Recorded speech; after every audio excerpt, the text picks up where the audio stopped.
എവിടെ പോയതാ? ദേവൻ ശബ്ദം കനപ്പിച്ച് ചോദിച്ചു. അവൾ അവൻ്റെ മുഖത്തു നോക്കാനുള്ള പേടിയോടെ മുഖം താഴ്ത്തി നിന്ന് വിറയ്ക്കുന്ന സ്വരത്തിൽ പറഞ്ഞു. അമ്പലത്തിലേക്ക്. ഈ നേരം വരെ നിനക്ക് ഏതമ്പലാ അവിടെ തുറന്നു വച്ചിരിക്കുന്നത്? ദേവൻ ദേഷ്യത്തോടെ ചോദിച്ചു. അവൾ ഒന്നും മിണ്ടാതെ തല താഴ്ത്തി നിൽക്കുന്നത് കണ്ട് വീണ്ടും ദേവൻ ചോദിച്ചു. നീ നിന്റെ വീട്ടിൽ പോയോ? അത് കേട്ട് കവിളിലെ അടിയുടെ പാട് അവൻ കാണാതിരിക്കാനായി അവൾ ഒന്ന് ചരിഞ്ഞു നിന്നു. ദേവൻ കൂടുതൽ ദേഷ്യത്തോടെ അവളുടെ തോളിൽ പിടിച്ച് അവൻ അഭിമുഖമായി നിർത്തിക്കൊണ്ട് ചോദിച്ചു. എടി, നിന്നോടാ ചോദിച്ചത്, നീ നിന്റെ വീട്ടിൽ പോയോന്ന്? അവൾ അവൻ്റെ മുഖത്തു നോക്കാനുള്ള പേടിയോടെ തല താഴ്ത്തി നിന്ന് വിതുമ്പിക്കൊണ്ട് പറഞ്ഞു. പോയി. അവളുടെ കവിളിൽ പിടിച്ച് മുഖം അവനു നേരെ പിടിച്ചുകൊണ്ട് ദേവൻ ചോദിച്ചു. ആര് തന്ന സമ്മാനാ നിന്റെ കവിളിൽ കിടക്കുന്ന പാട്? അവൾ കണ്ണുകൾ ഇറുക്കിയടച്ച് അവിടെ നിന്ന് കരഞ്ഞു. നിന്നോട് ഞാൻ നിന്റെ വീട്ടുകാരെ കാണുകയോ സംസാരിക്കുകയോ ചെയ്യരുതെന്ന് പറഞ്ഞിട്ടില്ലേ? പിന്നെ ആരോട് ചോദിച്ചിട്ടാ നീ അവിടെ പോയത്? അവൾ ഒന്നും പറയാനാകാതെ തല താഴ്ത്തി നിന്ന് കരഞ്ഞു. അത് കണ്ട് രവി അവിടേക്ക് വന്ന് പറഞ്ഞു. സാർ, പോട്ടെ. അവള് വീട്ടുകാരെ കാണണമെന്ന് തോന്നിയപ്പോൾ പോയി. ഇങ്ങനെയൊക്കെ ആവുമെന്ന് അറിയില്ലല്ലോ. എനിക്കറിയായിരുന്നു. ഇവളുടെ വീട്ടിൽ കിടന്നിരുന്നത് നീയും കണ്ടതല്ലേ? ഇവളുടെ അച്ഛനായിരുന്നു അയാളെങ്കിൽ അതുപോലെ വേസ്റ്റ് കൂമ്പാരങ്ങൾക്കിടയിൽ ഇടുമായിരുന്നോ? അവൾ ഒന്നും പറയാനാകാതെ കരഞ്ഞുകൊണ്ട് അവളുടെ റൂമിലേക്ക് ഓടി. ഇതേ സമയം നാൻസിയും അഞ്ജലിയും കോഫി ഷോപ്പിൽ വെച്ച് മീറ്റ് ചെയ്തു. എനിക്കിപ്പോൾ അവളോട് തോന്നുന്നതിനേക്കാൾ കൂടുതൽ ദേഷ്യം അവനോടാ തോന്നുന്നത്. ഞാൻ അവൻ്റെ ഫ്രണ്ട് മാത്രാണോ? അവളുടെ സീനിയറും അല്ലേ ഞാൻ? എന്നിട്ട് എന്നെ ഇതുവരെ അവൾ ചെയ്തുകൊണ്ടിരുന്ന ജോലിയിലേക്ക് മാറ്റാൻ പാടുണ്ടോ? ഇതിലും നല്ലത് അവൻ എനിക്ക് ടെർമിനേഷൻ ലെറ്റർ തരുന്നതായിരുന്നു. ഇതെന്നെ അതിൽ കൂടുതൽ ശിക്ഷിച്ചതുപോലെ എനിക്ക് തോന്നുന്നത്. അഞ്ജലി, ഇപ്പം നീ ക്ഷമിക്കേ.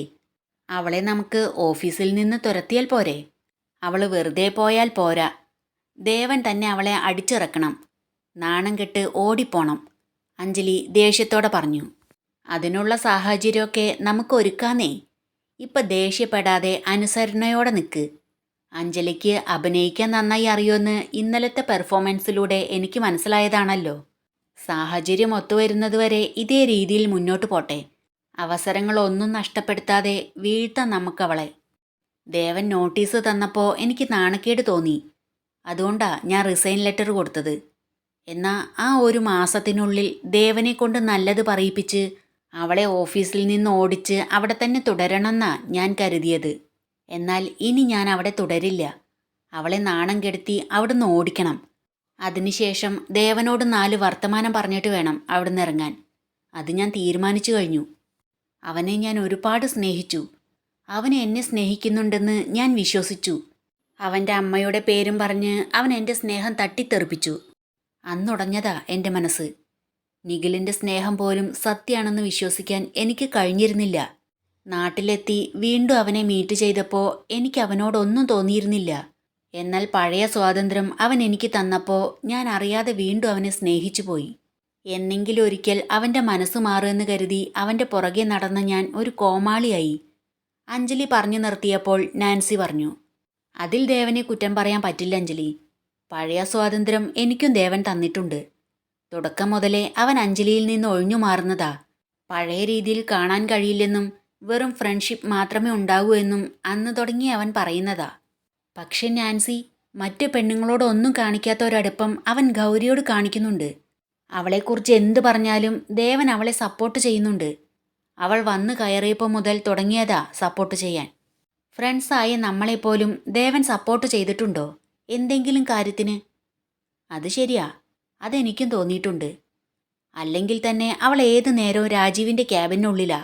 ഇനി അസിസ്റ്റന്റ് മാനേജർ പോസ്റ്റ് കൂടെ കിട്ടിയ അവിടുന്ന് പുറത്തിറങ്ങുന്നത് വളരെ കുറവായിരിക്കും. എന്നാലും ദേവൻ അവളെ അവിശ്വസിക്കില്ല. നാൻസി ഒരു കോൾ വന്നപ്പോൾ അറ്റൻഡ് ചെയ്യാനായി അഞ്ജലിയുടെ അടുത്ത് നിന്ന് അല്പം മാറി നിന്ന് സംസാരിച്ചു കഴിഞ്ഞ് അഞ്ജലിയുടെ അടുത്ത് വന്ന് പറഞ്ഞു. ഞാൻ അന്ന് പറഞ്ഞിരുന്നില്ലേ ഒരു ഓഫറിൻ്റെ കാര്യം? അതുമായി ബന്ധപ്പെട്ടായിരുന്നു കോൾ. നാട്ടിൽ നിൽക്കുന്നതിനേക്കാൾ നല്ലത് വിദേശത്ത് പോകുന്നതാ. അവിടെ ആവുമ്പോൾ നമ്മളെ ആർക്കും അറിയില്ല. നമ്മളെങ്ങനെയാണോ അതാണ് നമ്മൾ. നാട്ടിലാവുമ്പോൾ നാട്ടുകാരെയും വീട്ടുകാരെയും ബന്ധുക്കളെയും ഒക്കെ പേടിക്കണം. നാൻസി അത് തീരുമാനിച്ചോ? തീരുമാനിച്ചു. ഏറിയ 6 മാസം. അതിനുള്ളിൽ പോകും. അതുവരെ ഹെൽപ്പിന് ഞാനുണ്ടാകും. നാൻസി പറഞ്ഞപ്പോൾ അഞ്ജലി പല്ലെറുക്കിക്കൊണ്ട് പറഞ്ഞു. അതിനു മുമ്പ് അവൾ അവിടുന്ന് പോയിരിക്കും. ദേവൻ വീണ്ടും വഴക്കു പറയുമോ എന്ന ഭയത്താൽ ഗൗരി ആ മുറിക്കുള്ളിൽ തന്നെ ഒതുങ്ങിക്കൂടി. ടേബിളിൽ തലവെച്ച് അതിലേക്ക് ചാരിയിരിക്കുമ്പോൾ അവളുടെ കണ്ണുകളിൽ നിന്ന് കണ്ണുനീർ തുള്ളികൾ അടർന്നു വീണുകൊണ്ടിരുന്നു. പെട്ടെന്ന് വാതിലിൽ മുട്ടുന്ന ശബ്ദം കേട്ടതും അവൾ ഞെട്ടി എഴുന്നേറ്റു.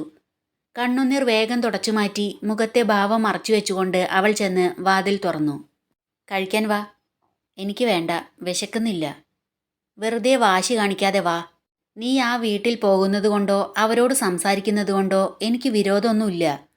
പക്ഷേ അവർ നിന്നെ വീണ്ടും വീണ്ടും സങ്കടപ്പെടുത്തിയുള്ളൂ, വേദനിപ്പിക്കുകയുള്ളൂ. അതെനിക്കിഷ്ടല്ല.